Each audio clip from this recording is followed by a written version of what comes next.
In this tutorial, we are going to see how to position when the object is not constructed yet, and how to correct positioning based on close-by objects. In the floor plan, zoom on the element you are standing in front of.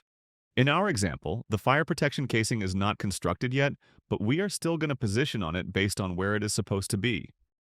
Pick the corner you wish to align to. The blue arrow indicates the alignment direction, and validate your choice. Let your device detect the floor until a purple mesh appears and wait for it to stabilize. Point the centered red pin at the edge of the corner you selected before, guessing its approximate position, and tap anywhere on the screen to place it. Extend the blue arrow along the chosen direction. Choose the elevation of the floor you are standing on or manually adjust it, and click on the check mark to finalize the placement. We are now going to correct the alignment based on close-by objects.